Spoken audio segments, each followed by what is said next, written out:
Voilà, mesdames et messieurs, bonsoir à tous et à toutes.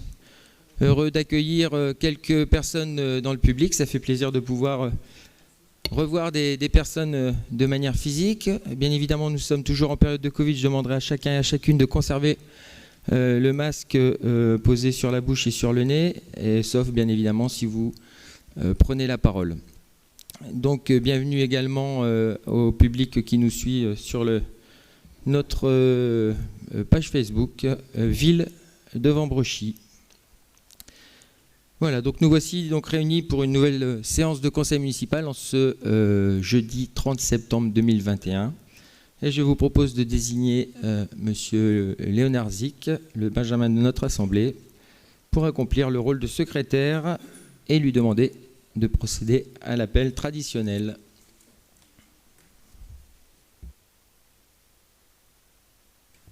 Bonsoir à tous, merci beaucoup Monsieur le maire. Monsieur Sébastien Brognard. Présent. Monsieur Michel Sass. Excusez sans pouvoir. Madame Christelle Gallon. Excusez pouvoir. Monsieur Jean-Philippe Prouveau. Présent. Madame Isabelle Tiberghien. Présente. Monsieur Cédric Lecourt. Présent. Madame Carole Demester. Elle a un pouvoir. À qui? À Madame Delot. Monsieur Laurent Witterbeck. Présent. Madame Evelyne Neutebar. Monsieur Alain Stanikevitch. Madame Gisèle Elbout. Madame Danielle Chuffard-Lepé. Pouvoir. Monsieur Jean-Michel Barbary. Monsieur Michel Mesmac. Madame Véronique Orman. Madame Pascale Baron. Elle a un pouvoir... Non, excusez, sans pouvoir. Monsieur Louis Lutin. Monsieur Bruno Six. Madame Véronique Derosier. Madame Stéphanie Delot. Monsieur Romain Tanis. Pouvoir. Monsieur Stéphane Lahaye. Arrivé. Madame Aurélie Droulers. Présente. Madame Patti Roqueta. Madame Gwendoline Spotbin. Monsieur Marc Pureur. Présent. Moi-même. Monsieur René Debergue. Madame Dorothée Germain. Madame Élodie Diévar. Monsieur Georges Spadavecchia. Madame Hélène Guillou. Monsieur Olivier Muté. Merci Vladimir. Je tiens à préciser que M. Sass est en vacances et qu'il est parti avant la transmission des dossiers et pouvoirs. C'est bien pour ça qu'il ne m'a pas donné de pouvoir. Rassurez-vous, il va bien et il rentre demain de vacances.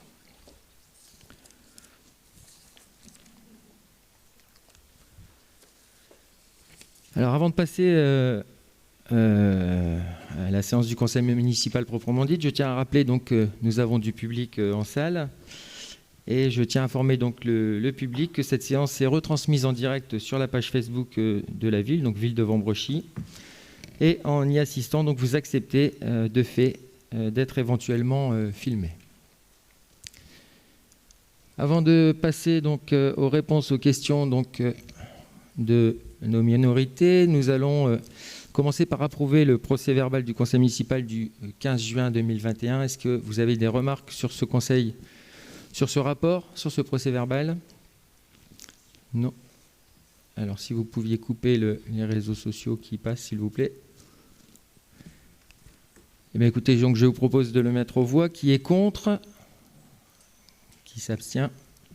Donc, ce procès-verbal est voté à l'unanimité. Je vais donc maintenant répondre aux questions. Donc, alors je ne sais plus qui avait... Je pense que c'est le groupe de M. Muté qui avait posé cette question. Vous avez mis les 4 à la suite et les 3 de M. Spadavecchia ensuite. Je vous remercie, Monsieur le maire. Donc, les difficultés stationnement dans le centre de Vambrochy ne sont pas nouvelles et leur écho est quotidien auprès de l'ensemble des élus de la municipalité.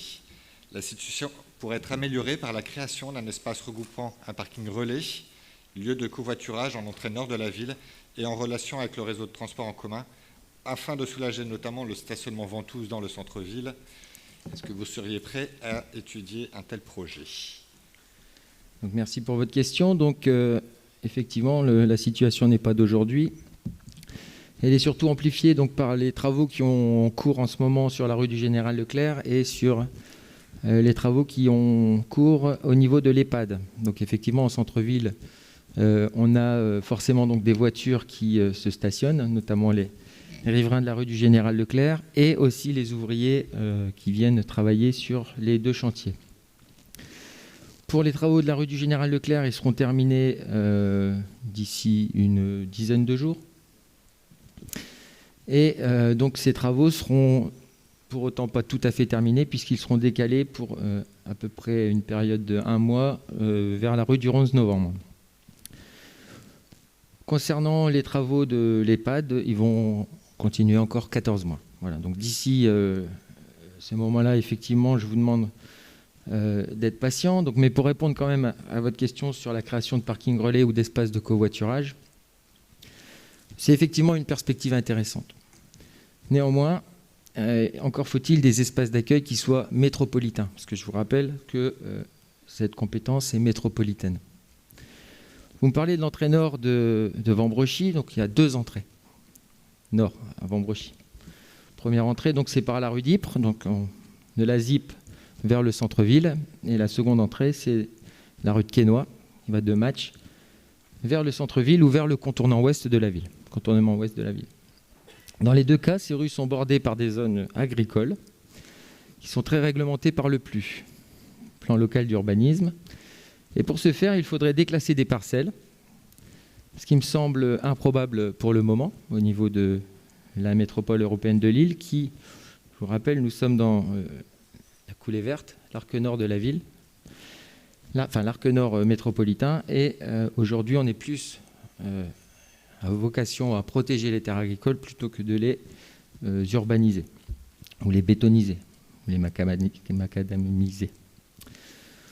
Ou alors il y a une solution, c'est qu'on passe la zone AUDM le long du chemin à l'eau en AUCM pour qu'on y fasse éventuellement un lotissement et puis un parking que vous réclamez. Une autre solution, ça serait sur l'autre entrée nord de la ville, c'est de transformer le terrain du Colombier en parking relais. Dans tous les cas, je m'oppose à ça parce que d'une part, je me suis engagé à freiner l'urbanisation, donc il est hors de question que je transforme le terrain AUCM en AUDM, donc le champ au niveau de la ZIP.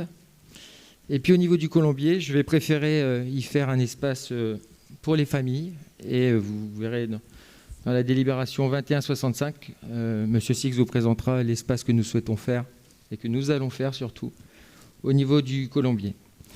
Pour répondre aussi au stationnement ventouse, c'est un vrai souci, monsieur Mutet, je vous rejoins. Il peut être aussi régulé par la mise en place de zones bleues et par la mise en place, pour éviter aux riverains d'être perturbés par les zones bleues, de mise en place d'une vignette riverain. Et nous y avions pensé déjà dans notre campagne à faire ce genre de fonctionnement. Donc on va plutôt s'orienter au niveau du centre-ville par des passages en zone bleue et des vignettes riverains pour éviter que les riverains ne soient pénalisés par les zones bleues.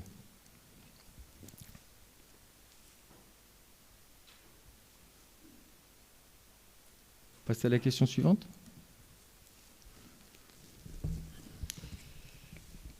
Eh bien, on va continuer sur la mobilité, qui reste au cœur des préoccupations des habitantes et des habitants de la métropole comme la nôtre. Les usages multimodaux doivent être au cœur de nos réflexions et même la voiture doit y avoir sa place.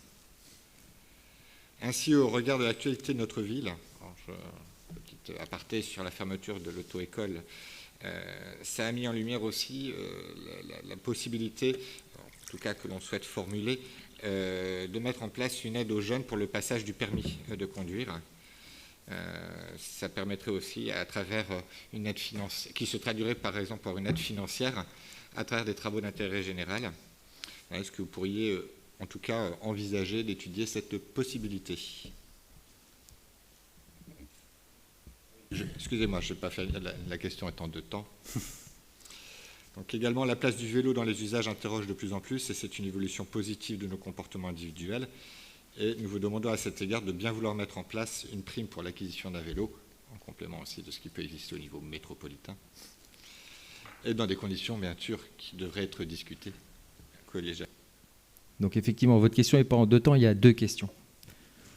Donc en fait, c'est une manière détournée de rajouter des questions, mais je suis bon et je vais répondre aux 2. Donc je ne vais pas reprendre la délibération sur le PADD qu'on a voté dans le précédent conseil municipal et dans laquelle j'ai largement décrit, me semble-t-il, ma politique de transport multimodaux. Je travaille avec l'AMEL pour amener le tramway à Vambrechy, demande d'un point Vélil, réflexion intercommunale sur les lignes de bus. En fonction de l'emplacement du tramway, on va aussi réfléchir sur la mise en place de navettes électriques. L'objectif, si vous voulez, ça va être, je le disais, le tramway c'est un super moyen de transport, pour autant il peut être une gêne pour les riverains. Donc moi l'objectif c'est de mettre ce tramway, bien évidemment, avec un travail avec mon collègue de Marquette. L'objectif c'est que ça arrive là où Louis souhaite que ça passe, et ça tombe bien, on est d'accord sur le principe. Et donc, pour éviter de gêner les personnes, je suis en train de travailler avec l'AMEL pour avoir des navettes électriques, donc, qui feront moins trembler les maisons que les bus aujourd'hui, qui seront d'un point de vue écologique beaucoup plus propres. Donc voilà, donc ça, tout ça, je l'avais détaillé dans le PADD qu'on a voté donc, dans le précédent conseil municipal. Mais concernant votre mise en perspective donc, de la fermeture malheureuse d'une auto-école sur notre commune, donc effectivement, c'est malheureux. Et j'ai vu passer sur les réseaux sociaux que la ville pouvait rembourser les permis. La réponse est bien évidemment non. Nous ne pouvons pas rembourser l'argent qui a été mis par les familles, et j'en suis désolé. Sachez que ma fille est inscrite dans cette auto-école. Donc c'est pas possible. Donc voilà, il faut vraiment rétablir la vérité sur vos pages Facebook. C'est pas ce qu'on a demandé. Non, mais je termine. Donc, concernant, donc, vous me parlez de la fermeture malheureuse de l'auto-école et vous le mettez en perspective, en parallèle, avec la possibilité de passer le permis de conduire. Pour moi, ça n'a rien à voir. C'est pas parce qu'il y a une auto-école qui a fermé à Vambrechy que on doit donner une prime ou faire travailler des enfants ou des jeunes pour qu'ils puissent passer le permis. Enfin, c'est 2 problèmes complètement différents. Toujours est-il que par rapport aux travaux d'intérêt généraux, nous en avions également discuté entre nous pendant la campagne. Mais ça nécessite, quand on a assis dans mon siège, finalement, on ne voit plus forcément les choses de la même manière. Parce que finalement, cet encadrement de personnes pour faire des travaux d'intérêt généraux, ça nécessite de l'encadrement, ça nécessite de la formation, ça nécessite de la sécurisation. Finalement, ça nécessite des moyens financiers qui seront à ajouter, bien évidemment, à la prime, si on donnait une prime à ces jeunes pour passer le permis de conduire. Donc, aujourd'hui, moi, ce que j'attends, c'est que nous entamions les chantiers sur lesquels nous nous sommes engagés, à savoir la rénovation de la mairie, la mise en place des budgets pour construire le complexe sportif, la fin des travaux de l'église pour pouvoir entrevoir les possibilités qui s'ouvriront à nous pour éventuellement permettre ce que vous demandez au niveau des TIG, mais ce que nous avions bien évidemment abordé pendant notre campagne, et puis les primes à vélo. Monsieur le maire, si vous permettez, je souhaite faire je souhaite d'abord vous saluer mes chers collègues, saluer le public sur Facebook et le public qui est ici. Je regrette qu'il soit si peu nombreux, mais ça viendra sans doute. Et puis saluer monsieur Virel de la Voix du Nord. Je pense qu'il y a une précision à apporter. Les travaux d'intérêt généraux sont une peine de substitution en droit pénal. Donc on ne va pas donner une prime pour passer le permis de Donc construire. ça n'a rien à voir. Mais c'est la question, je réponds à la question. Non, mais j'apporte juste une précision. Et pour ma part, je souhaite que la commune continue à s'engager vis-à-vis des travaux d'intérêt généraux. Ça ne lui coûte rien et ça permet quand même d'apporter une réponse judiciaire à généralement des jeunes qui ont commis des tout petits délits. Donc il y en a eu 18 en 2019, je crois, de mémoire. Et là, on attend pour 2020, mais ils viennent, ils repeignent les poteaux. Mais ça, c'est mis en place. Mais évidemment, on ne va pas financer le permis puisque c'est Non, ça n'a rien à voir. Ils payent une peine. Voilà. Ça n'a rien à voir. Alors, mais en fait, ce que j'entends dans la question de M. Muté, c'est finalement rendre des services. C'est vrai que le terme peut-être travail d'intérêt général est mal choisi. Mais j'ai compris ce que M. Muté souhaitait. Effectivement, on va faire la distinction entre travail d'intérêt général et mission donnée par la ville au niveau des espaces verts, au niveau de... j'ai fait le distinguo dans ce que vous disiez, M. Muté. Mais c'est compliqué financièrement et surtout l'encadrement. Je ne nie pas les difficultés, effectivement. Je restais aussi à l'écoute de nos concitoyens. Ce sont des demandes assez récurrentes. C'est souvent aussi une aide pour des personnes qui n'ont pas forcément les moyens de passer le permis, qui est aussi un outil pour le travail. Donc ça sera une réflexion que nous pourrons conduire peut-être avec le CCAS éventuellement. Voilà, je veux dire que c'est aussi un moyen d'accompagner dans la professionnalisation et de trouver aussi un job pour un certain nombre de personnes. Tout à fait. Je voulais réagir aussi également à ce que vous aviez dit, notamment par rapport à votre plan lié au PADD. La question aussi du tramway, je veux dire que c'est aussi un vieux serpent de mer. 2025 normalement. Oui. Le serpent de mer sortira à la tête de l'eau. D'accord. Bah écoutez, on va voir quand les études déjà techniques vont commencer. C'est commencé. L'AMO a été lancée. On a une première réunion il y a une dizaine de jours. Et puis on en aura une bientôt entre élus le mois prochain. Bah écoutez, très bien.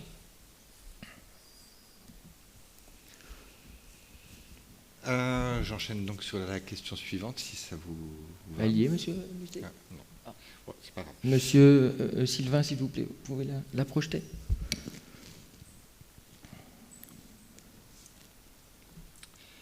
Donc, la municipalité doit, dans un délai d'1 an après les élections, présenter son analyse des bilans sociaux. Quand pourrons-nous en avoir connaissance ? Je précise que ce document nous est indispensable pour pouvoir en tout cas cibler des propositions d'action que nous pourrions vous proposer. Très bien. Donc c'est l'analyse des besoins sociaux. L'analyse des bilans sociaux, c'est des ressources humaines. Donc l'analyse des besoins sociaux est en cours. Donc là, on travaille avec le cabinet ITA depuis un mois maintenant. Donc il sera normalement présenté, si tout va bien, en juin prochain. Donc vous avez raison de signaler que c'était un an après. Alors effectivement, il y a des villes modèles qui ont réussi à le faire cette année, mais pour 90% des villes, il y a du retard. Donc nous, on va vous présenter cet ABS en juin, analyse des besoins sociaux. Effectivement, ces documents et les préconisations qui l'accompagnent surtout nous permettra en effet, le document nous permettra en effet de cibler mes propositions d'action, les propositions d'action que je vous proposerai, que nous vous soumettrons.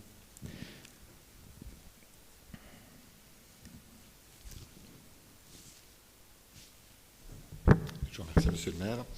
Et donc, dernière question.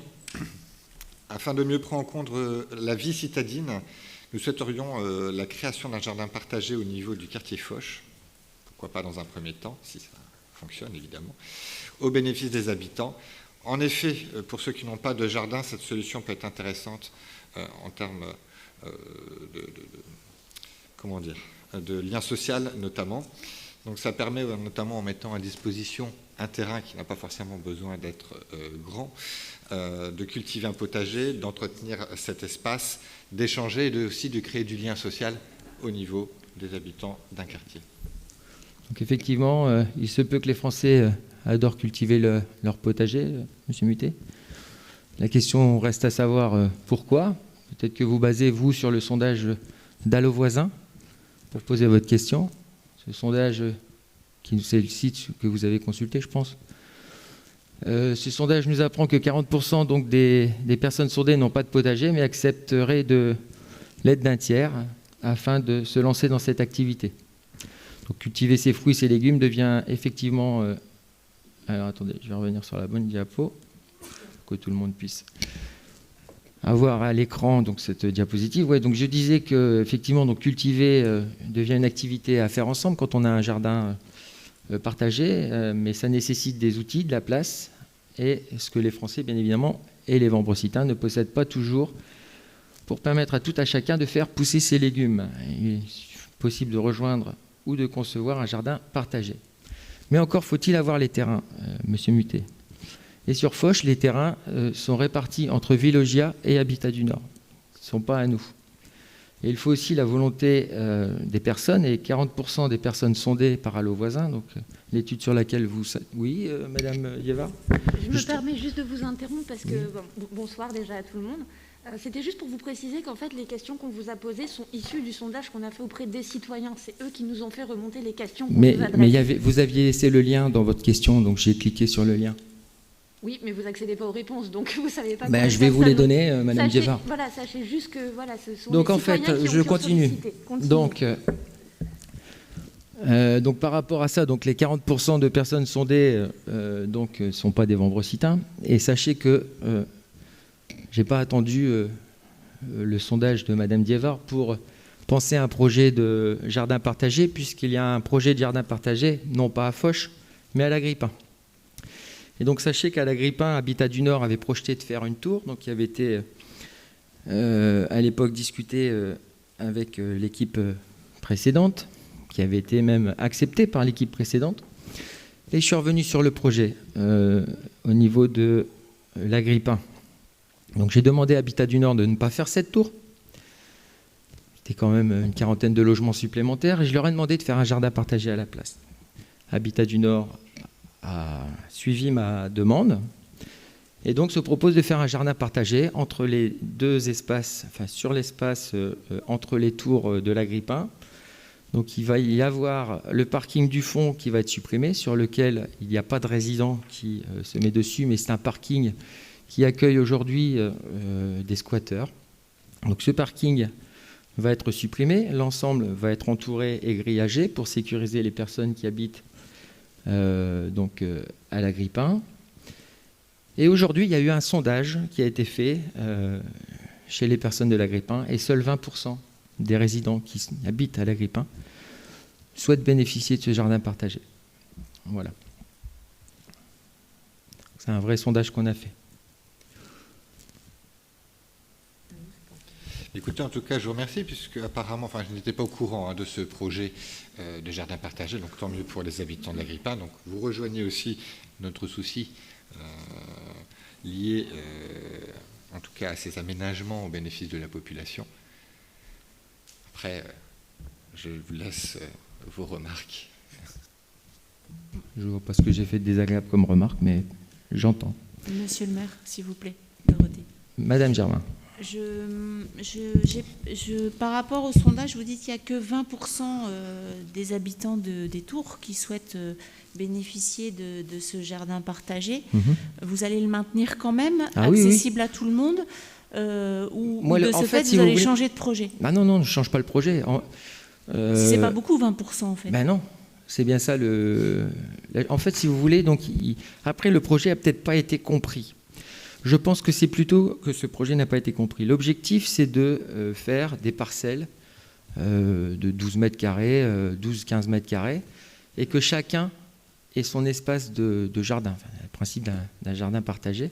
Et je pense que les personnes qui habitent à l'Agrippin ont compris que c'était un jardin complet, partagé pour les uns et les autres. C'est-à-dire qu'on plantait les légumes et chacun pouvait utiliser les produits d'utilisation d'autres qui ont planté. Et je pense qu'on va réexpliquer le projet et normalement, j'espère que plus que 20% des personnes acquiesceront et iront dans ce sens-là. Monsieur Deberg. Ah, je croyais que vous vouliez parler. Ok. Monsieur Spadavecchia maintenant. Merci. J'ai pas une question, mais j'ai une remarque là pour commencer. Regardez, je suis obligé de me pencher pour vous voir. Là, je constate qu'on est dans une configuration beaucoup plus resserrée. Ne pourrait-on pas finir le cercle? Donc en fait, ce qui va se passer, monsieur Spadavecchia, là, en fait, on est encore en phase d'essai. Moi, l'objectif, si vous voulez, c'est d'accueillir du public. Je l'ai déjà dit plusieurs fois. Là, vous voyez, derrière, on a 40 chaises. Alors effectivement, elles ne sont pas pleines. Moi, l'objectif, ça serait de remplir, et pas qu'en période électorale. Ça serait de remplir avec du public qui vient parce qu'il s'intéresse. Et là, l'objectif, c'est celui-là. J'ai vu avec monsieur Razemont, la fois prochaine, on va encore avancer et on pourra espacer. Là, aujourd'hui, quand je suis arrivé à 18h, j'ai demandé à monsieur Razemont si on pouvait élargir la configuration, mais tous les câbles étaient posés, monsieur Spadavecchia. Donc la fois prochaine, ça sera mieux. On va s'améliorer au fur et à mesure. Oui, parce que là, si vous voulez, c'est un peu désagréable. On va s'améliorer au fur et à mesure. C'est bien, je vous remercie, monsieur le maire. Non, mais après, vous y êtes pour rien. Après, vous avez un bonhomme devant vous. Hein. C'est vrai que monsieur Lahaye, il en impose. Je ne me permettrai pas de le dire. Une belle carrure. Ce matin, il a joué de la trompette merveilleusement au Congrès des maires du Nord. Stéphane, je ne t'ai pas vu, j'en suis désolé. Mais en tout cas, ce qui a été joué, c'était très beau. Voilà. C'est pour ça que je dis qu'il en impose. Voilà. Je vous écoute, monsieur Spadavecchia. Merci, monsieur le maire. L'aérodrome de Bondu a connu 2 accidents dramatiques. Nous le savons tous, le 12 juin et 23 août dernier, avec un lourd bilan humain. Je sais que ça vous a touché, ça nous a tous touchés. La population s'en est émue. Il n'est pas question ici de remettre en cause la vie même, l'existence de l'aérodrome. Mais je pense qu'il faut avoir une réflexion sur la coexistence entre les activités de l'aérodrome et celles des populations alentours qui se sont rapprochées de l'aérodrome du fait de l'urbanisation. Pour ma part, je souhaite que cela fasse l'objet d'une analyse attentive permettant de conserver un équilibre entre les besoins des gens qui pratiquent sur l'aérodrome et de la population qui habite à sa proximité. Par ailleurs, nous avons été interpellés par des personnes qui se sont étonnées de constater que durant un week-end, un avion a survolé la Deûle au niveau du centre-ville. La question, naturellement, que je vous pose, monsieur le maire, en deux parties, c'est est-ce que les plans de vol ont été modifiés pour permettre ainsi ce type de survol, ce qui me paraît tout à fait hasardeux, et est-ce qu'une réflexion plus large est menée pour modifier ces plans de vol en vue de protéger le mieux possible les zones habitées? Merci, monsieur le maire. Je vous en prie. Sylvain, voilà, merci. Donc en fait, les plans de vol n'ont pas été modifiés. Donc je me suis renseigné, les plans de vol n'ont pas été modifiés. Et tous les circuits d'approche et de vol sont réglementés. Les circuits d'approche de l'aérodrome sont renseignés sur la carte VAC que vous voyez ici à l'écran. Alors VAC, ça veut dire, excusez mon accent, Visual Approach Chart. Donc une charte d'approche visuelle ou visuelle d'approche. Voilà. Mais en tout cas, vous avez les 4 pistes affichées à l'écran. Et aujourd'hui, c'est l'aviation civile qui contrôle la réglementation aérienne et pas le CIGAL. Le CIGAL, c'est une base d'accueil, en fait. Donc, elle est réglementée par l'aviation civile.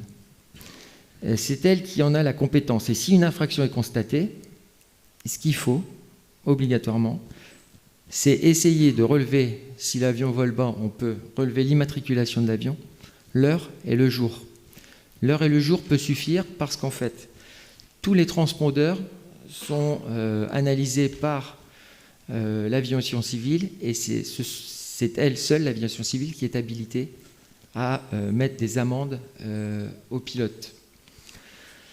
Donc, c'est à elle qu'il faut signaler les infractions ou directement au CIGAL.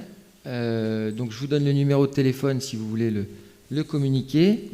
Donc, le CIGAL, c'est le 03 20 98 34 95. Donc, s'il y a une plainte à déposer, vous la déposez donc, au CIGAL qui se fera le relais auprès de l'aviation civile. Mais il faut vraiment les renseignements, jour, heure et si possible l'immatriculation. Okay. Sachez que sur le règlement VAC, il y a également une clause qui dit que après le décollage en piste 25, donc la piste 25 on ne la voit plus, mais c'est celle qui se trouve voilà, à l'ouest, me semble-t-il. Donc, il dit qu'après le décollage en piste 25, les pilotes obliqueront, dans la mesure du possible, vers la gauche, afin de suivre une ligne parallèle à la rocade et éviter ainsi de voler au-dessus du centre de Vambrochy. C'est écrit noir sur blanc dans le règlement VAC. Voilà, donc pour répondre à votre question, non, les plans de vol n'ont pas été modifiés.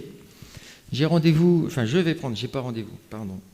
Je vais prendre rendez-vous, j'ai eu les coordonnées avec le pilote des parachutistes pour voir un petit peu comment ça fonctionne au niveau des vols. Mais sachez que j'ai mon voisin de droite qui habite dans votre lotissement et qui est tout autant gêné par la hauteur des vols. Donc c'est une problématique que je prends en considération et que je porterai dans le prochain conseil syndical au niveau du SIGAL. Merci. La question suivante. Écoutez, nous avons appris le projet de voie navigable de France de stocker au niveau du pont du Vert-Galant les terres retirées de la Deule dans le cadre de l'aménagement du canal, hein, le dragage qui est actuellement en cours. Le site aura, semble-t-il, une superficie de plusieurs hectares. Une association locale dignement représentée dans le public s'est inquiétée à juste titre de l'impact que pourrait avoir ce projet sur les berges et les alentours.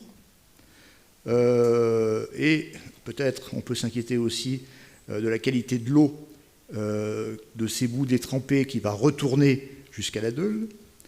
Au-delà des garanties que donne VNF, telles que rapportées par la Voie du Nord, mais comment s'étonner, ils ne vont pas nous dire qu'ils vont causer des impacts. Nous aimerions connaître, monsieur le maire, si vous avez pris des dispositions pour assurer l'innocuité de ce site en termes environnementaux, en termes de propreté du chemin de halage et des alentours, de nuisances sonores et olfactives, tout comme du risque de voir une noria de camions approvisionner ce site, même si VNF nous dit que l'essentiel de l'approvisionnement se fera par voie d'eau. Merci, monsieur le maire, pour vos précisions. Donc tout d'abord, il n'y a pas un site VNF. Il y a un site porté par VNF et un autre porté par Écoterre, ce qui donne effectivement, donc il y a deux sites, hein, qui donnent de la profondeur aux deux projets. En fait, c'est ça que c'est vraiment effectivement imposant. Mais il y a deux sites de traitement des limons. Donc cet espace se situe sur le site de la CCI, dont l'occupant est Port de Lille. Et Port de Lille est donc responsable de la propreté des lieux. VNF est responsable de la propreté des chemins de halage. Donc là-dessus, effectivement, on aura une vigilance particulière et nous ferons remonter auprès de VNF ou auprès de Port de Lille tout souci que nous pourrons constater si on trouvait des malfaçons ou des saletés sur le chemin du halage. Donc ça, c'est la première chose. Deuxième chose, concernant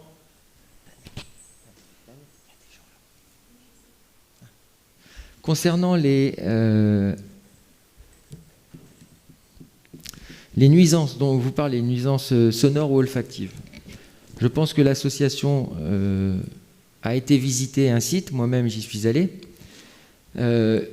On a constaté, enfin en tout cas moi, ni odeur, ni bruit émanant de cette zone. Pourquoi ? Tout simplement parce que, en fait, c'est une zone qui ne vit que quelques mois dans l'année. Pourquoi ? Parce qu'il y a trois phases. Il y a une phase où on amène les boues, les limons gorgés d'eau. Première phase, on amène. Donc là, ça arrive par péniche. Et en fait, les transports qui se feront entre la péniche et le bassin ne se feront pas sur la rue d'Ypres, mais ils se feront entre le chemin du halage et les deux sites. Deuxième chose, donc ça va filtrer l'eau. Donc normalement, ça m'a été garanti, l'eau ressort propre vers la Deule, puisque c'est une filtration un peu comme les fosses septiques naturelles. Deuxième phase, on va avoir un séchage des boues. Donc là, ça va être un transfert de la première zone vers une zone médiane. Donc il n'y a pas de camion non plus. Et troisième phase, c'est là où effectivement il pourra y avoir des camions, mais il n'y aura pas une noria, je peux vous en assurer. La troisième phase, en fait, elle va être un stockage de limon sec. Et ces limons secs, en fait, sont destinés à être réintroduits, par exemple dans des ciments propres. Et ce qui est intéressant, c'est qu'à côté de ces deux zones, on a Ekium, qui lui est une entreprise qui fabrique du béton ou du ciment. Voilà, donc en fait, il y aura un circuit court possible, donc pas de camion. Et puis ensuite, effectivement, il y aura le transport de ces limons secs vers un autre point de destination. Et par rapport au camion dont vous parlez, sachez que l'entrée du port va être déportée entre Suez et le premier site, de manière à ce que les camions ne passent plus dans la rue d'Ypres. Donc ils vont passer à l'intérieur de la ZIP pour sortir, prendre à droite et prendre le contournement de Vambrechy. Ok, merci. La dernière question est un peu plus ludique, dirais-je. La commission culture, relations internationales, fêtes et cérémonies, port de plaisance, animation du territoire, le titre est à rallonge, s'est réunie le 15 septembre dernier. Les illuminations de Noël y ont été évoquées. Les Vambrecitaines et les Vambrecitains sont attachés au symbole que représentent ces illuminations.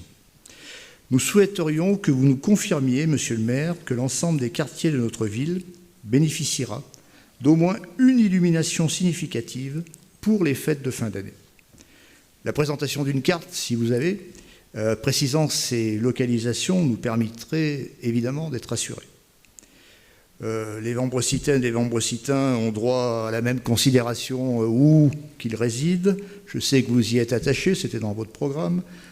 Donc j'aimerais savoir quelle est votre réponse. Merci. Alors je suis effectivement attaché à tous les quartiers d'Ambrechy, mais dans mon programme, c'était par rapport à la propreté de la ville. D'accord.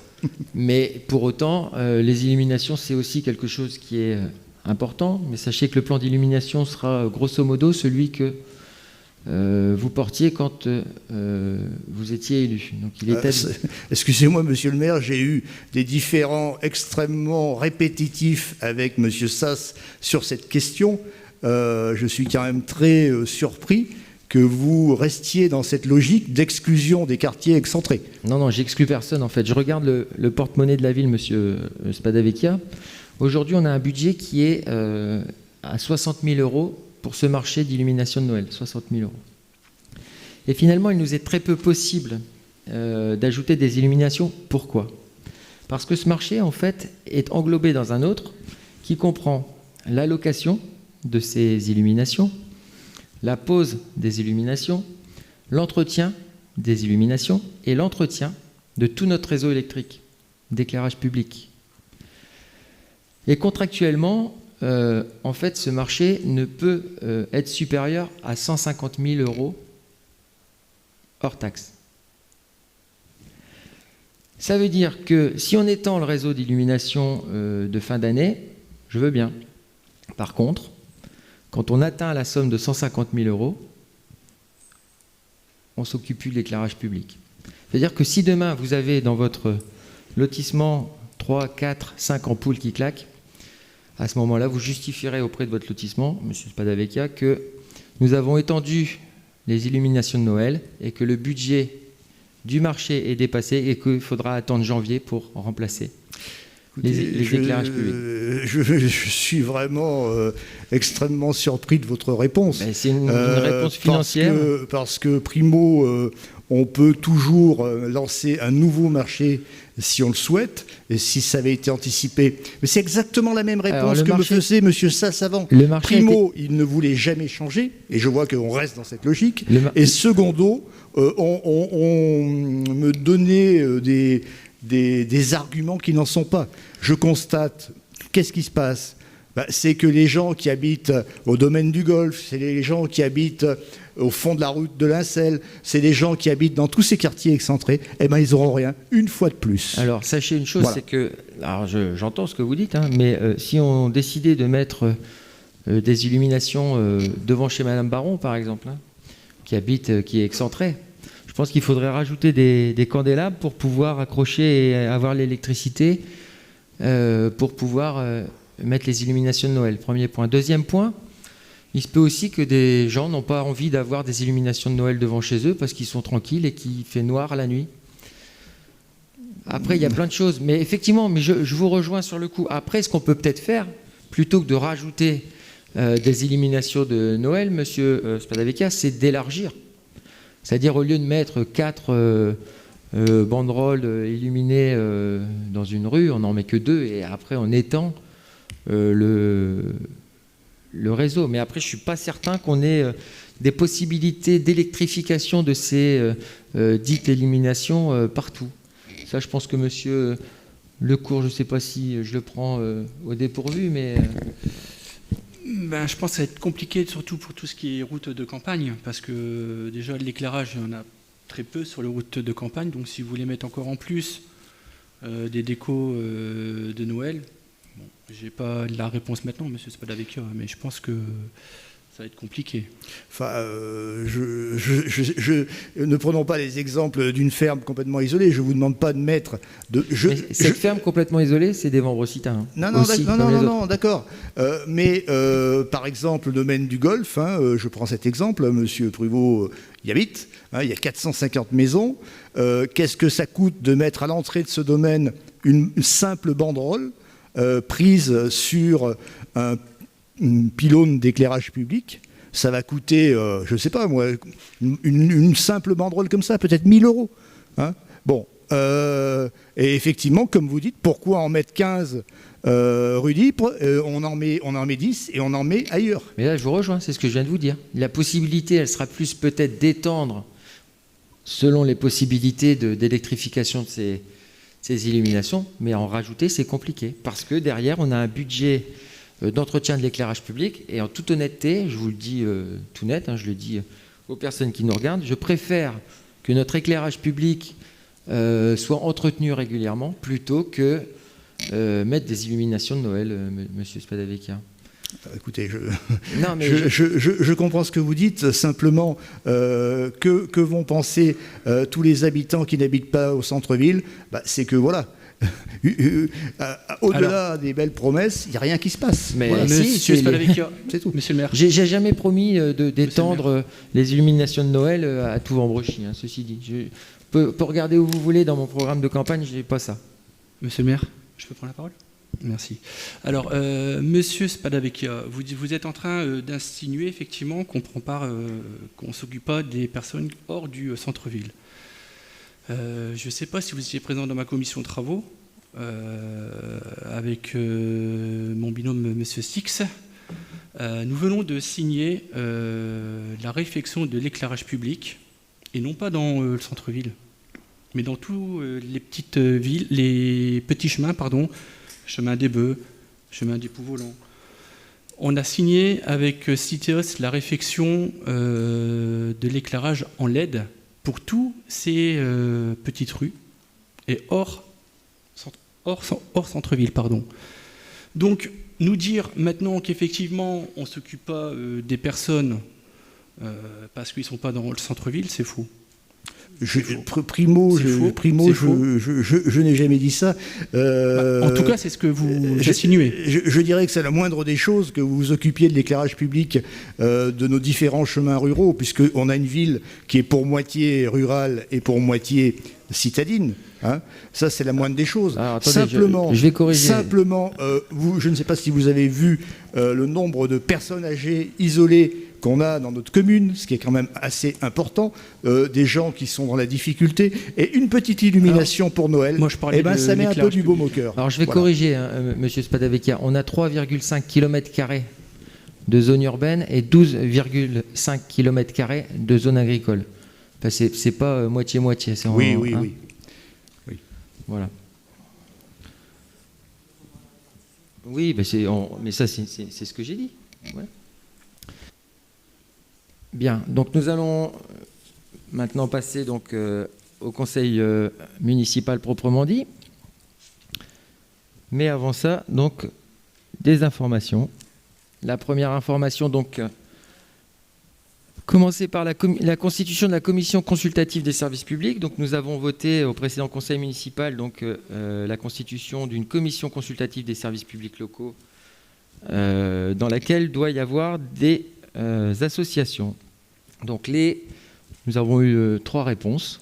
Monsieur Barbary, vous pouvez peut-être annoncer donc, les associations donc, qui seront représentées donc, dans cette CSSPL. Oui, tout à fait. Donc il y a M. Bono Claude, le président du Taekwondo, M. Pascal Gorge, président du Qualité de la vie à Vambrochy, et M. Desmarques de l'ACW. L'Athletic Club. Ouais, l'Athletic Club, tout à fait, de Vambrochy. Voilà, donc ça c'était la première information. Et la deuxième information, je vais laisser la parole à Madame Tiberghien, puisqu'elle va nous parler donc de l'application que nous allons mettre en place bientôt. Voilà, donc pour reprendre un engagement de campagne, en fait, on a lancé il y a quelques mois une consultation pour le développement d'une application mobile pour la ville. Donc on a eu 5 candidatures qui ont déposé une offre. Donc ces offres ont été analysées au regard évidemment de leur valeur technique à hauteur de 70% de la note et de leur prix à hauteur de 30%. Donc on a 2 offres qui sortaient vraiment du lot, très largement, à plus de 90% de la note. Et donc, avec cette shortlist, on a provoqué des entretiens de négociation qui ont été réalisés donc, avec les 2 entreprises de la shortlist afin de faire préciser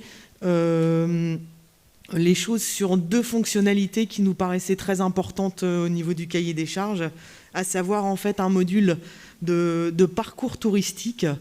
Donc l'application proposerait des parcours touristiques pour mettre en valeur en fait notre patrimoine et donc avec tout un système de géolocalisation, d'audio guide. Donc pour faire découvrir le patrimoine de la ville. Donc premier module important. Et ensuite le deuxième module sur lequel on a porté une vigilance particulière, c'est le module de signalement. Donc c'est un module qui permettra en fait à tous les habitants ou même aux visiteurs de signaler un dysfonctionnement. On parlait d'éclairage, un éclairage qui ne marche pas. Le citoyen, l'habitant peut faire une photo, mettre un petit commentaire et donc le service concerné est alerté et peut suivre le dossier. Donc on a fait préciser les choses sur ces 2 modules et finalement donc il y a une société qui a été retenue et qui répond quasi à 100% à toutes nos exigences. Et donc le projet va être lancé avec cette société dès la semaine prochaine. Donc pour un projet qui devrait durer à peu près 3 mois. Et donc on espère pouvoir lancer cette application mobile dès la fin de l'année, voire début d'année prochaine. Voilà. S'il vous plaît. Monsieur Deberg. Ça coûte combien cette affaire-là? 1 825 000 euros. Ça, c'est l'euro million, ça. On avait budgété 20 000 euros, en fait. Donc, mais il y a toute une partie développement et après, il y a des frais de fonctionnement chaque année. Donc, alors, je sais plus. Pardon? Non, pas en fonctionnement, non. Fonctionnement, c'est... C'est en une seule fois ou c'est répétitif? Non, en fonctionnement, il y a du répétitif. Alors, je vais vous dire le... Il n'y a pas besoin de commission d'appel d'offres là-dessus? Non. Non, c'est moins de 20 000 euros. Ouais. Donc, c'est pour ça qu'on a fait une consultation. Ouais. Sinon, vous pensez bien que nous l'aurions fait, monsieur Deberg. Les erreurs, ça arrive. Mais il y a des gens compétents dans mes services, vous savez. Même au meilleur. Donc, je pense qu'en fonctionnement, enfin, j'ai pas en tête le chiffre exact, mais c'est entre 4 et 5 000 euros par an. Donc tous les ans, c'est ça, Oui. en fonctionnement, Oui. d'accord? Et qui a été retenu? Alors, c'est la société Mobile Développement. Comment vous dites? Mobile Développement.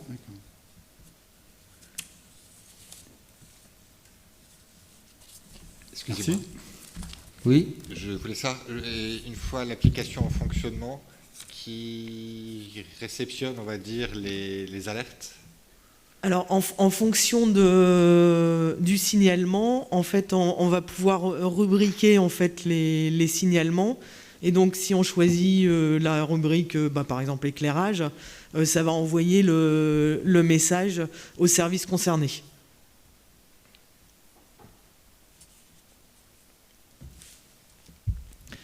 Donc voilà pour les informations. Donc nous allons, donc vous parliez tout à l'heure d'une commission, Monsieur Deberg, nous allons justement parler donc d'une commission de délégation de services publics, donc pour justement viser les appels d'offres qui méritent, qui ont un prix supérieur à 40 000 euros. Et donc pour ce faire, donc, cette commission d'appel d'offres est chargée d'ouvrir les plis donc, contenant les candidatures et d'analyser ces candidatures, de dresser la liste des candidats admis à présenter donc, une offre et de procéder à l'ouverture des plis contenant les offres pour émettre un avis sur ces offres. Donc je vous propose donc plusieurs choses. La première chose, c'est d'approuver le principe de constituer une commission permanente pour l'ensemble des contrats de concession pour la durée de ce mandat municipal, de fixer les modalités de dépôt des listes pour l'élection de la commission de la façon suivante. Donc, les listes peuvent comporter moins de noms qu'il y a de sièges à pourvoir, avec 5 titulaires et 5 suppléants. Les listes doivent indiquer les noms, prénoms des candidats au poste de titulaire et de suppléant. Les listes pourront être déposées auprès du secrétariat de l'administration générale jusqu'à 17h, donc la veille de la séance du présent conseil municipal. Il est proposé au conseil municipal de décider, alors ça on verra après, de désigner pour les représenter les 5 membres titulaires et les 5 membres suppléants. Et ce dont je veux parler tout de suite, donc c'est savoir si vous êtes partant pour faire un vote à main levée, je vais vous donner les noms bien évidemment, ou si vous préférez un vote à bulletin secret. Est-ce que vous avez des listes à proposer autres que celles que l'équipe Vambrechy-Seulien qui nous unit vous propose? Alors, en sachant que les titulaires pour cette liste sont donc Michel Sass, Aurélie Drouler, Isabelle Tiberghien, Georges Padaveca et René Deberg en titulaire, et Jean-Philippe Prouveau, Véronique de Rosier, Paty Roquetta, Marc Pureur et Stéphanie Delot en tant que suppléants. J'ai souhaité élargir donc cette liste aux 2 équipes minoritaires, parce que si je proposais 10 personnes, vous n'auriez pas été représentés dans ces commissions. Je vous remercie, monsieur le maire. Je vous en prie. Également. Merci, monsieur le maire. Donc, est-ce que vous souhaitez faire le vote à main levée ou à bulletin secret? C'est comme vous voulez. A priori, à main levée. Très bien. Donc, est-ce que vous êtes pour la liste, enfin contre la liste que je viens de proposer? Qui s'abstient? Donc, cette liste est adoptée à l'unanimité. Merci. Alors ensuite, nous allons nous prononcer sur une signature de convention de partenariat pour le centre de vaccination avec la ville de Marcq-en-Barœul. Alors, convention donc qui est liée au fonctionnement du vaccinodrome. Alors, pour réexpliquer les choses, donc l'ARS est la seule à délivrer des fonds d'argent. Donc l'ARS a passé une convention avec la Clinique du Bois. La Clinique du Bois a passé une convention avec la ville de Marcq-en-Barœul.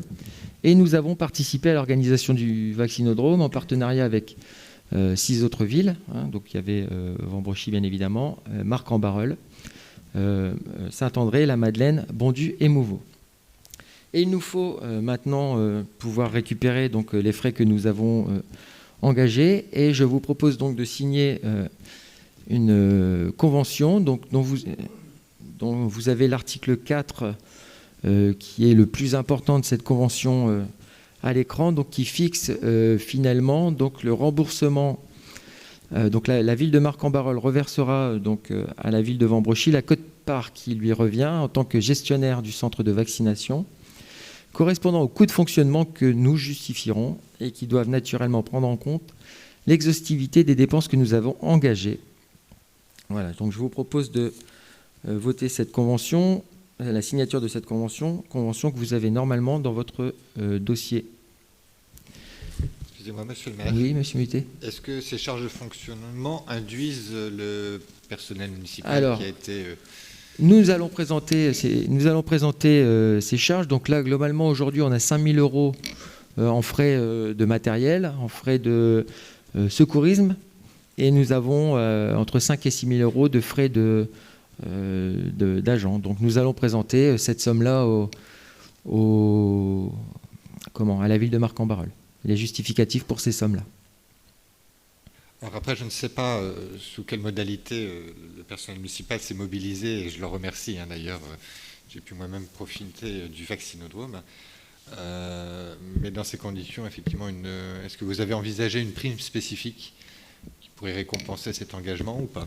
Alors, non, je n'ai pas envisagé de prime spécifique.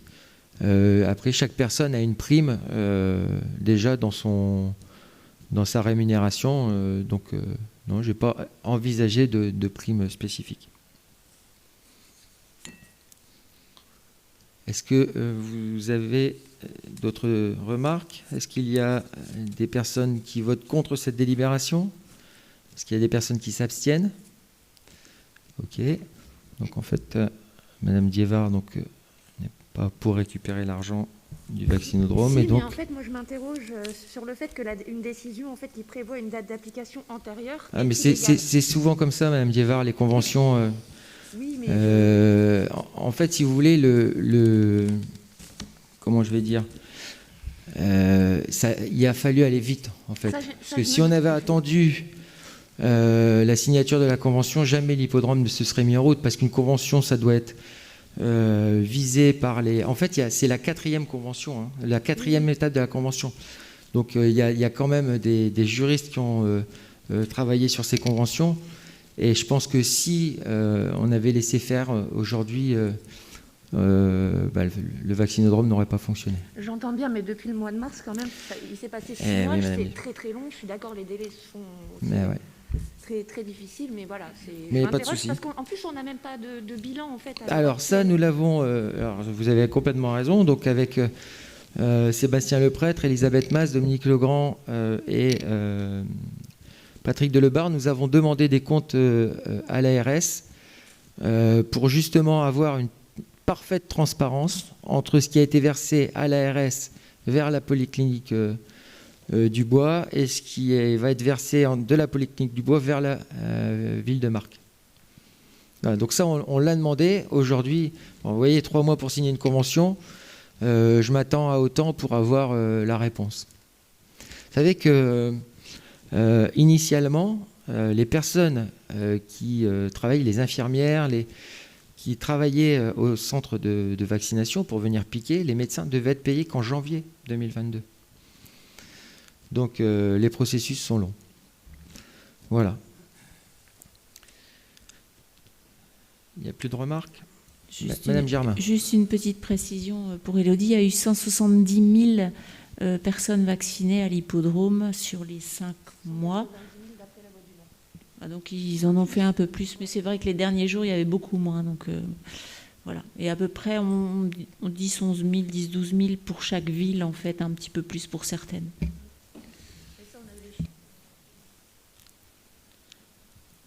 Alors, est-ce que on peut passer à la délibération suivante, donc, qui concerne les garanties d'emprunt à la résidence Aubert. Donc c'est la délibération 2162. Donc vous n'êtes pas sans savoir que la résidence Aubert fait peau neuve. Et pour ce faire, donc la résidence Aubert a contracté 2 emprunts pour compléter toutes les subventions qu'elle a pu avoir par ailleurs. Donc le département a participé, la région, je crois, a participé un petit peu. Enfin, il y a eu tout l'ARS a participé. Donc on a eu je dis oh non, la résidence Aubert bénéficie donc d'un montant conséquent de subventions, mais pour autant, elle participe également en fonds propres. Mais pour autant, elle a été obligée donc d'emprunter, donc de contracter 2 emprunts. Le premier d'1 million d'euros, donc qui sera remboursable sur 25 ans à taux zéro, donc qui va la contraindre à rembourser 40 000 euros par an, et un deuxième emprunt de 150 000 euros, donc remboursable lui sur 5 ans à taux zéro également, et qui va contraindre l'EHPAD à rembourser 30 000 euros. Donc ça veut dire que l'EHPAD va rembourser 70 000 euros sur les 5 premières années, et il lui restera 40 000 euros à rembourser sur les 20 dernières années. Pour ce faire, la banque a demandé une caution, et en général, ce qui se fait, c'est qu'on demande la caution à la ville. Donc je vous propose donc de nous porter caution pour cet emprunt, donc d'accorder la garantie de la commune pour le remboursement des 2 emprunts mentionnés donc, juste avant. Donc de m'autoriser à dégager les fonds en cas de besoin, d'autoriser à souscrire les contrats relatifs aux emprunts garantis et de m'autoriser à signer la convention donc, entre la commune et la banque, les conditions d'exercice des garanties de mise en œuvre de sûreté offertes, et de désigner un membre du conseil municipal pour exercer les fonctions de délégué spécial au sein du conseil d'administration de la résidence Aubert, bénéficiaire de la garantie. Voilà, donc là, je vous propose donc Monsieur Sass, qui fait déjà partie du conseil d'administration et qui est adjoint aux finances. Et donc voilà, donc sachez que il n'y a normalement pas de souci pour que l'EHPAD, la résidence Aubert, rembourse bien évidemment ses prêts. Donc est-ce qu'il y a des questions, des remarques? Donc qui est contre cette délibération? Qui s'abstient? Donc cette délibération est votée à l'unanimité.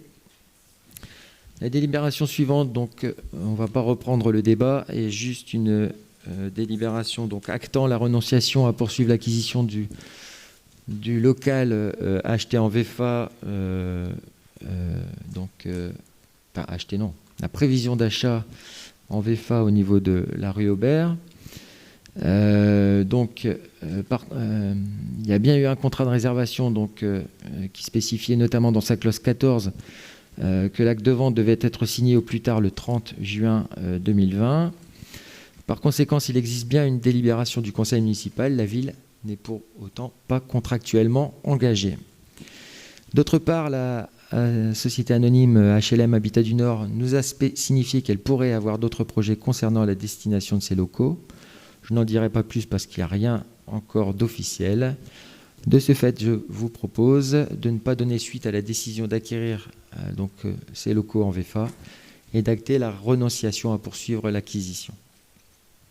Est-ce qu'il y a des remarques, Monsieur Deberg? Ouais, je crois qu'on va en parler, malgré ce que vous dites, je crois qu'on va en parler. Allez-y. Mais pas 2 heures. Hein.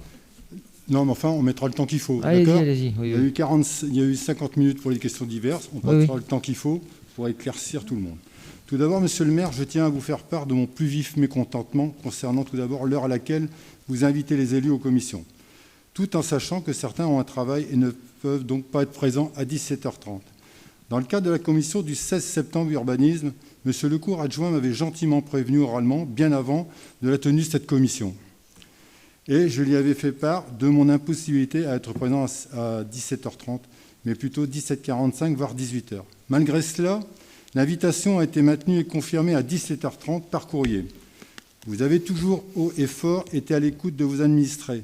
Apparemment pas pour les élus, qui plus est de l'opposition, sachant que d'autres commissions ont lieu à 18h, voire 18h30 et autres. Ça, c'est pour la commission. Et je remercie sincèrement, il m'en avait parlé par quelques temps avant.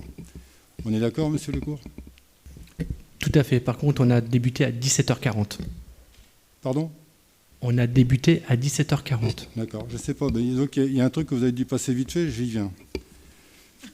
Je suis d'autant plus fâché que lors de la lecture du compte-rendu de cette commission, qui, comme par hasard, le premier sujet évoqué en mon absence, la renonciation à poursuivre l'acquisition dont l'objet on est en train de parler. Et ça, franchement, ça m'a irrité de ne pas avoir été présent. Et même quand je suis arrivé, Monsieur le maire, vous étiez présent, vous ne l'avez pas évoqué en disant « Tiens, on vient de parler de ça ».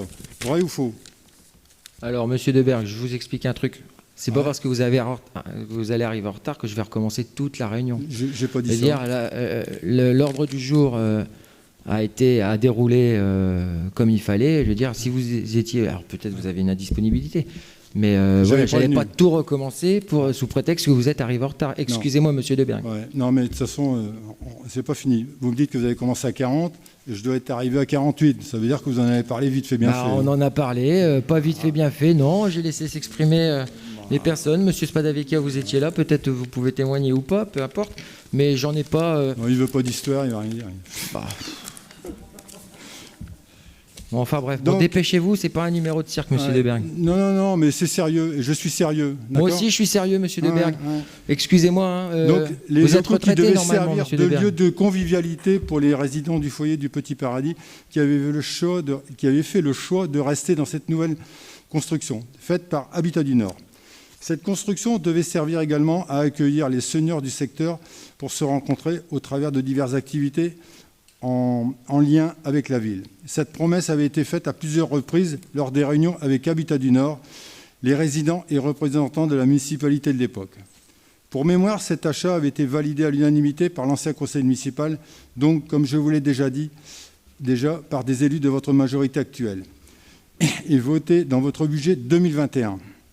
Je souhaite clairement qu'à nouveau, vous vous expliquiez sur ce revirement, qui pour moi ne tient que sur une décision de votre part, donc un choix, à mes yeux, purement politique. Avez-vous des documents clairs et officiels venant de Habitat du Nord? Concernant ces locaux et les raisons évoquées pour ce revirement, pour mémoire, je rappelle que les plans élaborés par l'architecte d'Habitat du Nord avaient pris en compte les besoins nécessaires pour que cette salle réponde aux attentes des résidents du foyer et seniors du quartier. Suite au conseil municipal du mardi 15 juin concernant les informations données par monsieur le maire, vous-même, dont la renonciation à l'acquisition de cette salle auprès de Habitat du Nord. Dans le compte-rendu concernant cette salle, page 15, vous rappelez que le 13 février ou le 12 février 2021, une délibération a été prise à l'unanimité pour cet achat VFA. 2020. 2020, autant pour moi. C'est parce qu'il y a eu un rectificatif et je viens de le découvrir sur la table, mais vous avez raison.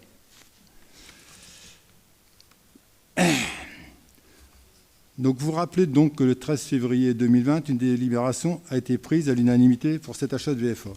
Dans un courrier aux résidents, vous les avez informés que vous n'achèteriez pas cette salle pour plusieurs raisons. VFA à 700 000 €, 180 mètres carrés. Vous dites que rien n'a été signé depuis le 13/2/2020. Vous précisez également qu'au départ, vous étiez d'accord pour cet achat, salle de resto et convivialité. C'est dans les comptes rendus. Sauf que, paraît-il, le bailleur est revenu avec des nouvelles conditions. Ma question, c'est quand? Vous parlez de rupture morale du contrat moral entre Habitat du Nord et la municipalité de l'époque. Pouvez-vous expliquer clairement ce contrat moral? Toujours dans ce compte-rendu du Conseil du 15 juin, page 19, à la question de M. Muté, qui disait que la délibération de cet achat est en plusieurs parties et décidée par le Conseil municipal. Il vous demandait s'il n'était pas nécessaire de délibérer sur cette question. Votre réponse, non, parce que la délibération autorise une signature. Or, aujourd'hui, vous revenez vers nous pour ça.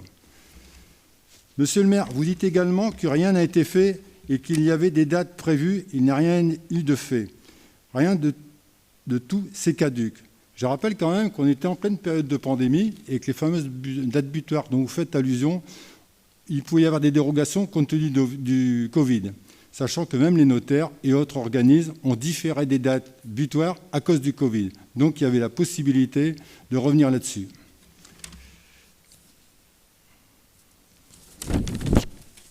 Et bien entendu aussi, il fallait que vous en ayez la volonté. Les notaires, donc comme je vous le disais, avaient la possibilité de décaler et autres organismes à cause du Covid, et ça c'est connu. Et de ce côté-là, vous n'avez pas bougé. Voilà. Bien, donc je vous invite à regarder donc la vidéo du précédent conseil municipal. Derrière, et je vous écoute. Je vous invite à regarder les vidéos du conseil municipal qui n'ont pas été enlevées du site de la ville. J'ai bien évidemment vérifié. pour avoir les réponses à vos questions. Donc concernant... J'ai les comptes rendus, monsieur le maire. Oui, c'est vous qui parlez dedans. Donc ça ne sert à rien de me reposer les questions, donc tout est dedans. Il faut être clair. Sachez une chose, monsieur Debergue, c'est que je vais à la rencontre des gens avec madame Notbar, avec monsieur Mesmac. Sachez une chose, c'est que ces gens, ces personnes qui vivent aujourd'hui dans cette... comment je vais dire, parce que j'allais dire encore foyer logement, mais ce n'est pas un foyer logement, c'est des logements sociaux, des logements aidés.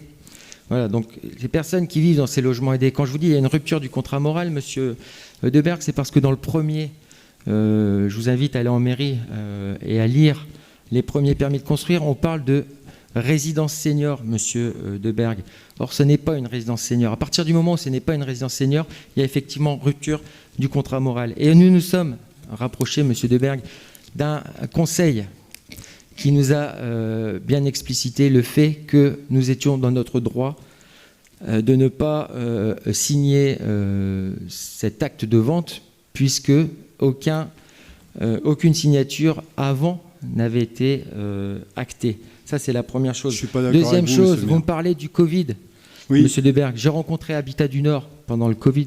Oui. Vous croyez que le Covid a arrêté et a empêché les gens de travailler, monsieur Les Debergue? dates butoirs que vous évoquez, elles pouvaient être déplacées, vous vous appuyez là-dessus. Donc là, aujourd'hui, nous allons donc mettre à l'ordre du jour la renonciation à poursuivre l'acquisition des locaux en VFA. Donc toutes les réponses, vous les avez dans votre compte-rendu. Je ne vais pas repartir là-dessus. Je vous rappelle qu'il y avait des promesses qui avaient été faites aux résidents qui sont là. Oui, et Mme Neber et M. Mesmac, ils étaient là aussi. C'est ça aujourd'hui que je déplore. Mais vous savez, c'est un peu comme les illuminations. Le non-respect de la parole. C'est un peu comme les illuminations. Il y a des gens qui étaient contre et tout le monde votait pour. Vous savez comment ça marchait dans l'ancien temps, M. Debergue. Vous étiez en première ligne.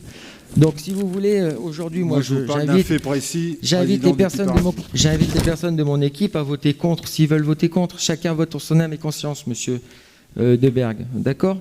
Donc voilà, donc, je vous invite maintenant à vous prononcer sur la renonciation à poursuivre l'acquisition de ce local en VFA. Qui est contre? Ah, c'est bien parce que monsieur Muté dans mon bureau était contre... l'achat de ce VFA, mais aujourd'hui vote contre. C'est bien, c'est cohérent, vous avez raison. Qui s'abstient? Attendez, on va préciser les choses. Ah bah non, mais... C'est pas contre. Attendez, ne mélangeons pas les choses. Ah bah non, mais vous avez raison. J'ai toujours souligné que certains de vos arguments portaient. Ça, je le souligne. Vous avez surtout souligné que vous aviez avalé des couleuvres pendant longtemps. Non, je m'inquiète sérieusement derrière de ce qui va être fait pour les personnes. Mais je vous l'ai expliqué. Oui, mais on va voir ce qui va se passer après. Écoutez, non, mais pas de souci. Voilà, on va voir. 4 contre. Qui s'abstient? Monsieur Spadavecchia et Madame Guillou. Qui est pour? Donc, levez la main. Voilà. Merci. J'ai encore une petite question par rapport à ça. Où en êtes-vous avec la SOFIM et la salle pour les seniors à la distillerie que vous avez promis aux gens pour éventuellement donc suppléer au fait que vous avez renoncé à cette salle? Donc pour le moment, monsieur Debergue, nous allons investir, madame Notebar va pouvoir peut-être apporter une précision ou pas si elle le souhaite, mais en tout cas je vais le dire, nous allons investir donc le local au niveau de Foch justement. Nous allons amener les personnes de la résidence Kennedy, puisqu'elle s'appelle la résidence Kennedy maintenant, pour leur proposer des animations. Ça sera tous les... Alors oui, on a pris le LCR à Foch, là, et c'est un petit club, en fin de compte, qui va regrouper toutes les personnes du quartier, les personnes âgées, dont les résidents qui habitent dans cette résidence, cette nouvelle résidence-là. On ouvre ce mardi, la semaine prochaine, de 2h30 à 4h30. Nous avons déjà 14 personnes. Hein, donc, on a Laurence qui travaillait au Petit Paradis, qui est venue nous rejoindre. Et le vendredi, une quinzaine de personnes. Et après, on verra. Et on veut que ça prospère. C'est plein sur le mois, là. C'est plein pour un mois. Mais dites-moi, j'ai lu quelque part que vous étiez à des discussions très avancées avec la SOFIM au sujet de cette salle. Ça en est où? C'est ça ma question? Vous n'avez rien lu, c'est moi qui vous l'ai dit. Donc vous l'avez entendu. Ah ouais, donc c'est bien vous qui l'avez dit. Là, donc, pour l'instant, oui, c'est toujours sur la même lignée, monsieur Debergue. Ça suit son cours. Mais là, si vous voulez, on ne va pas mettre les gens dans une péniche pour pouvoir profiter de la distillerie. Pour l'instant, la distillerie n'est pas construite. Donc quand cette distillerie sera transformée en résidence-service, oui, nous pourrons amener les seniors dans une salle commune avec les personnes qui habitent au niveau de la future résidence, au niveau de la SOFIM. D'accord, j'en prends bonne note. Ben, voilà.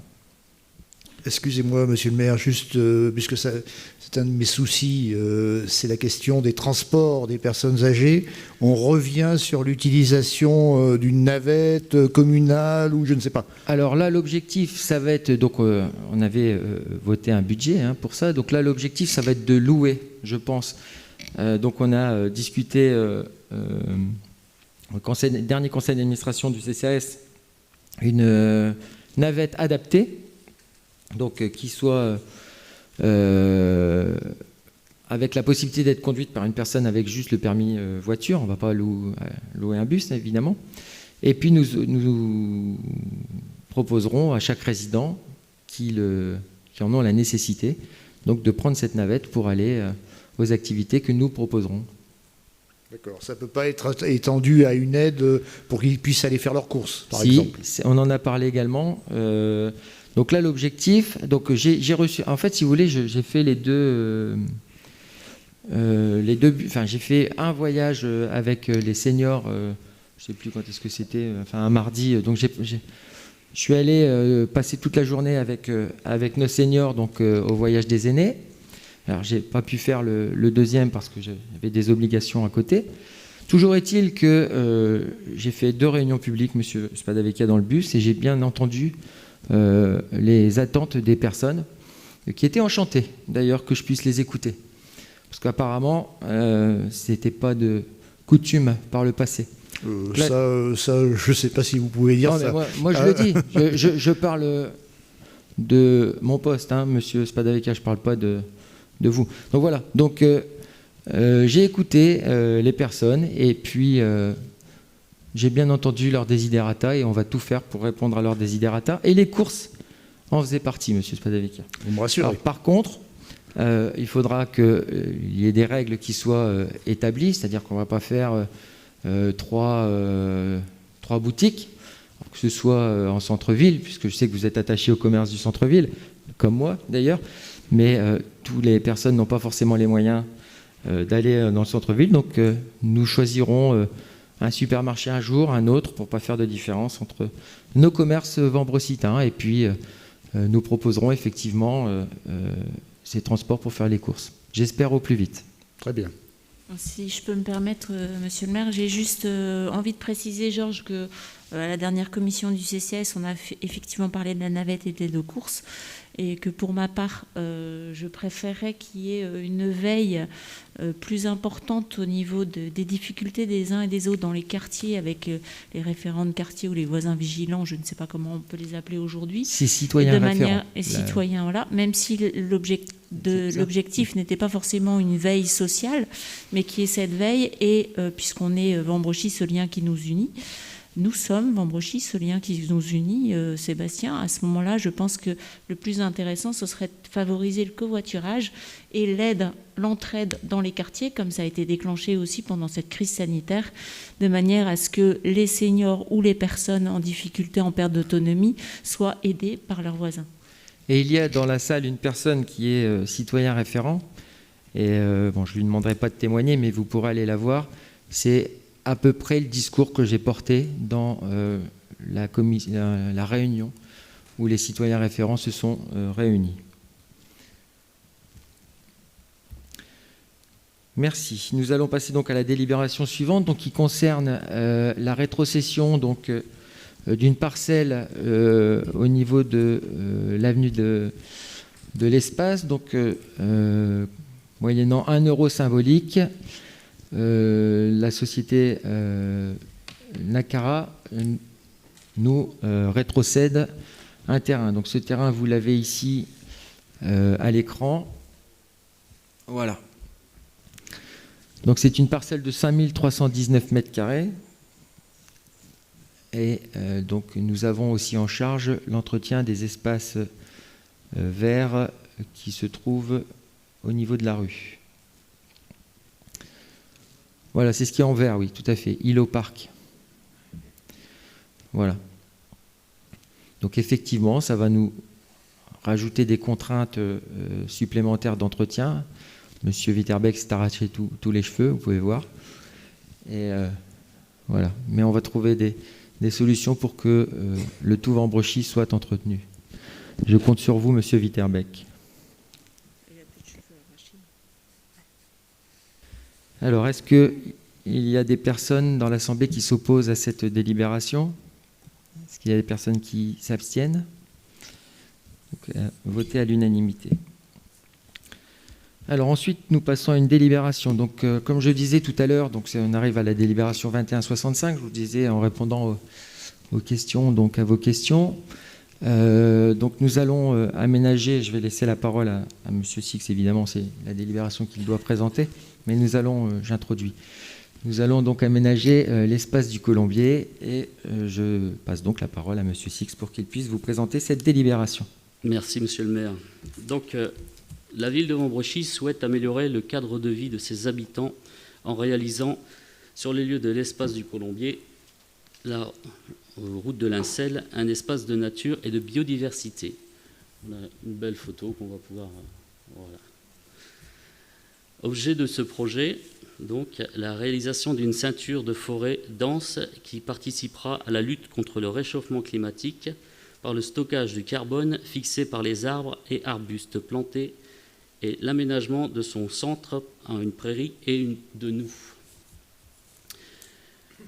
La sensibilisation et l'implication des habitants, particulièrement les enfants, à l'importance de la forêt pour l'équilibre de la vie sur Terre et de la biodiversité. La création d'un événement transgénérationnel par la participation des associations de la ville, l'Arche, les aînés et des enfants aux plantations. L'offre d'un support pédagogique aux écoles à court, moyen et long terme. Le financement de cette opération, estimé à 42 632 €, sera assuré par fonds propres et subventions. Il est donc proposé au conseil municipal d'autoriser monsieur le maire ou son représentant à solliciter une participation financière auprès des agences de l'eau de la métropole européenne de Lille, du département, de la région et tout autre fonds de concours. Donc, je pense que dans vos pochettes, vous avez le descriptif complet du projet. Pas dans vos pochettes, non, ils l'ont pas, pardon. Donc on pourra enfin, c'est rien que des photos qui se superposent pour arriver à la photo finale. Vous pouvez les avoir si vous voulez. Oui, Madame Diévard ? Oui, monsieur le maire. Est-ce que vous pouvez nous confirmer ce qui a été évoqué en commission d'accessibilité sur l'installation de l'aire de jeu sur ce terrain et sur le parc dont on a fait mention précédemment? Oui, tout à fait. Regardez, elles sont en vert. Non, sur le type d'équipement. En vert. Oui, ce sera des équipements. Alors, il y aura deux types d'équipements, en fait. Enfin, deux types. Deux objectifs d'équipement. Que ce soit familial et accessible aux personnes à mobilité réduite. Super. C'est voilà. ce que je voulais comme confirmation. Je vous remercie infiniment d'avoir pris ça en compte. Je vous en Merci, prie. monsieur Lecourt. Vous avez un doute? Non, avec vous jamais. J'ai vu l'étincelle dans le regard de Madame Diévard. Et il y aura également, donc je peux laisser la parole à monsieur Prouveau s'il le souhaite, mais il y aura également donc une aire de crossfit. Vous savez, dans notre programme, on s'était engagé à faire deux types de structures. Un parcours santé dans le parc de Robert-Sarre, donc ça va venir, mais d'ici quelques temps. Et puis une aire de crossfit donc, qui sera située dans ce terrain-là. Monsieur Deberg. J'ai peut-être loupé un truc. Dites-moi. Alors, je vois bien, tout ça, c'est l'emprise du terrain du Colombier avec le skatepark et le Pum Track. Ils sont derrière, regardez. Ils sont derrière au fond à droite. Et on ne va pas les enlever. Hein. Ça vient... Non, mais j'ai pas fini ma question. Ah. Il n'était pas question de faire un city stade ou quelque chose là-dessus? J'avais cru comprendre ça à un moment. Ah non. Mais c'est bien, ça. J'ai rien contre ce qui est proposé. Je trouve peut-être dommage qu'il n'y ait pas un city park dans le coin avec l'ensemble des constructions. Non, mais là, il y aura des jeux, il y aura un terrain de pétanque, il y aura un terrain de volley. Sur cette aire-là? Oui. C'est grand, en fait. Hein. Vous savez, c'est vrai que la photo... Non, mais c'est parce qu'on ne le voit pas trop, là, c'est ça? C'est pour ça que ça... Regardez, le terrain de pétanque, il est en bleu, là. Et le beach volley... En bleu, c'est le terrain de pétanque? Non, c'est la mare. 91 mètres carrés. Le rectangle bleu. Ah ouais? Non, mais j'ai eu peur, ouais. Non, alors c'est pas une mare. C'est pas une mare. C'est une zone humide. C'est différent. On l'a matérialisé en bleu, mais c'est pas une mare. En fait, c'est une zone humide qui va permettre d'absorber toutes les eaux quand il va pleuvoir, en fait. Et donc, si vous allez à l'espace Grand Air, rue de Bondu, il y a une zone humide qui a été aménagée, qui est sèche par temps sec, mais dans lequel il y a une flore qui est fragile. C'est pour ça qu'on a demandé à ne pas entrer dans cette zone. Et ça sera la même chose là. En fait, c'est un bassin qui va être creusé pour recueillir l'eau s'il pleut. Donc, alors, excusez-moi, je suis peut-être fatigué, mais j'ai toujours pas compris où ça va être l'aire de jeu, là. En vert? Aire de jeu en vert, 200 mètres carrés. Au milieu, là, d'accord. On voit pas bien, non, mais je suis désolé, on est loin, vous êtes pareil. C'est le rectangle vert. D'accord. Excusez-moi, mais on est loin, hein, donc... La fois prochaine, vous serez plus près. Mais après, vous avez vos lunettes, je les vois juste à côté de vous. Non, c'est pour voir de près. Ah. Bon, on m'a dit que monsieur Deberg était un homme vert, au sens du terme jeune. Donc là, non. Non, c'est la luminosité, à mon avis, qui n'est pas bonne. C'est pas votre vue, je pense. Mais la fois prochaine, vous serez plus près, promis. Alors, est-ce que vous vous opposez à cette signature de convention? Est-ce que vous abstenez? Donc, à l'unanimité. Alors ensuite, une délibération qui devait être présentée par Madame Galland, mais donc c'est moi qui la présente. Voilà, donc je vous prie d'excuser Madame Galland qui sans doute nous regarde et je tiens à lui faire un coucou spécial. Elle est blessée. Donc voilà, nous lui souhaitons un prompt rétablissement. Donc elle nous regarde de chez elle. Coucou Christelle. Voilà, donc je vous présente sa délibération. Donc... oui. Ouais. J'ai pas compris. Il y en a une autre avant? Oui, sur le service civique, monsieur le maire. Oups, excusez-moi. Alors effectivement, donc ça c'est une délibération qui m'incombe. Donc en fait, avec le CIVOM Alliance Nord-Ouest, donc nous avons l'année dernière signé une convention pour avoir une personne en service civique.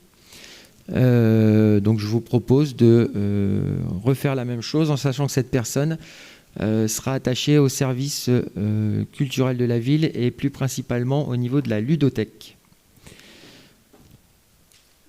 Est-ce qu'il y a des personnes qui s'opposent à la signature de cette convention avec le CIVOM? Est-ce qu'il y a une abstention? Donc à l'unanimité, merci.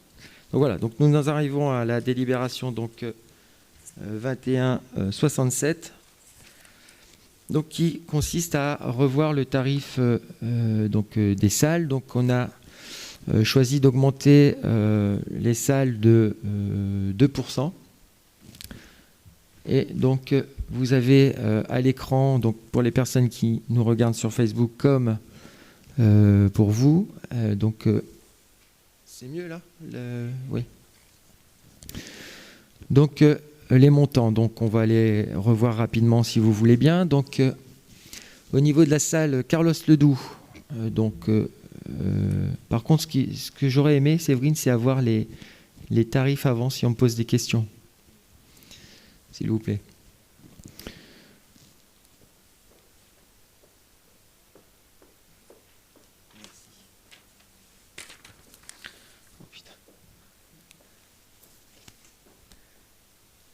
Voilà. Donc, alors vous voyez, moi j'ai cet inconvénient, c'est comme vous, je suis obligé de jongler entre les lunettes. Donc la salle, donc Carlos Ledoux, donc gratuit pour les assemblées aux réunions des associations locales. 83 € pour les associations extérieures, 131 pour les réunions à caractère d'information commerciale ou publicitaire, 171 pour les vins d'honneur pour les associations locales, monsieur Deberg. De mémoire, j'ai un doute. On les faisait payer, les vins d'honneur, aux associations locales avant? J'ai un doute, hein, j'en serais un. 167 €. D'accord, ça existait donc? Oui, oui. J'avais un doute. Ah bah, tout ce qui est là, ça existait avant. Hein. C'est ma question. On n'a rien ajouté. Donc, vin d'honneur pour les familles et élus de Vambrochy et le personnel communal, 171 €. Vin d'honneur pour les associations et les familles extérieures, 341 €. Repas pour les associations locales, 271 €. Repas pour les familles et élus de Vambrochy et pour le personnel communal, 271 €. Repas pour les associations et les familles extérieures, 541 €. Et la caution, 500 €. Des questions ou pas de questions par rapport? Donc je l'ai dit, j'énonce pour les personnes qui nous regardent. Hein.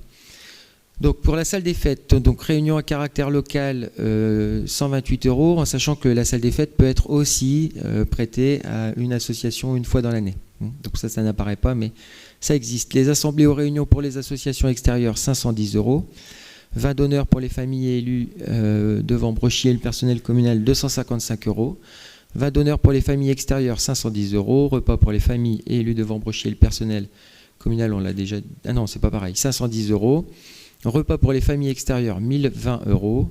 Manifestation pour les associations locales, donc gratuit une fois par an, mais ensuite 510 €.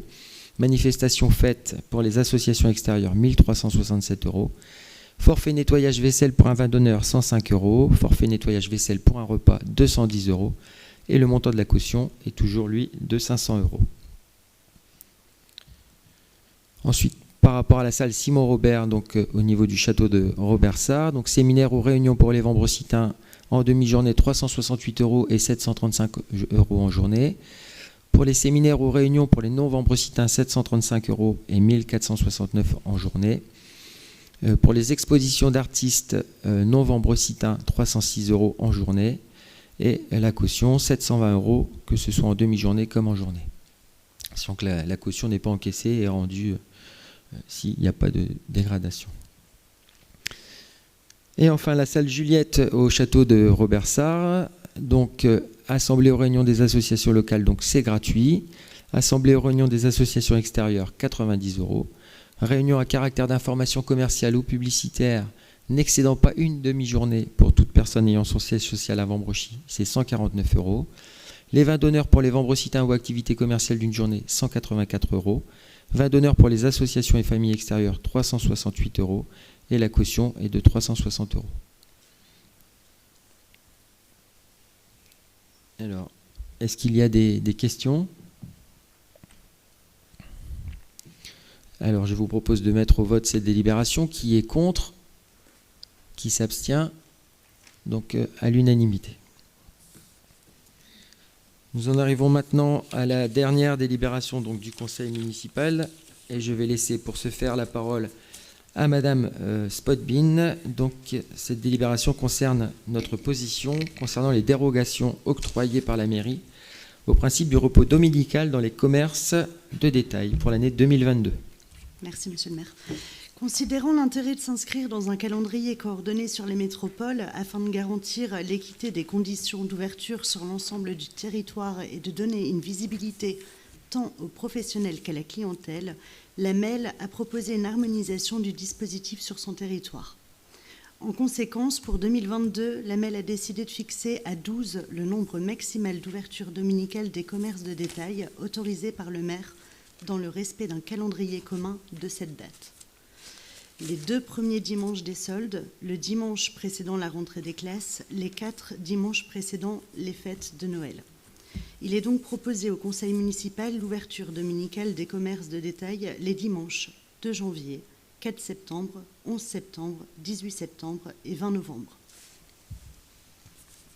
Alors, vous êtes un peu coupé à l'écran, mais donc je répète, 2 janvier, 4 septembre, 11 septembre, 18 septembre, 20 novembre. Vous pouvez peut-être justifier les choix des dates, Madame Le Spotbin. choix des dates, on est resté sur une logique à peu près identique à l'année dernière.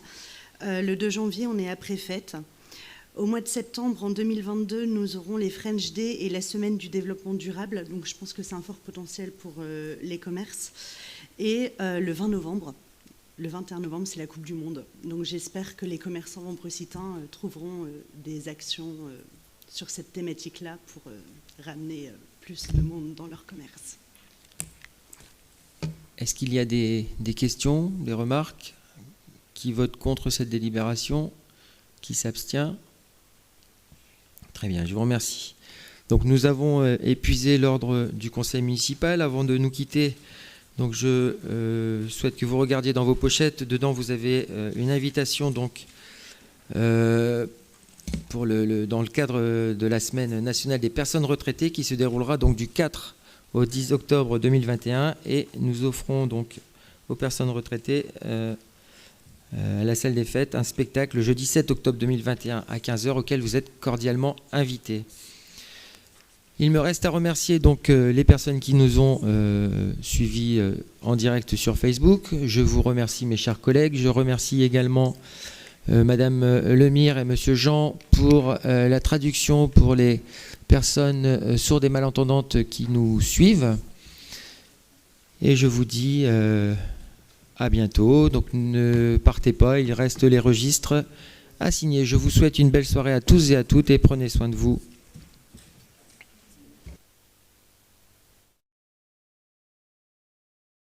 Monsieur Virel, excusez-moi, la presse qui est venue comme à chaque fois.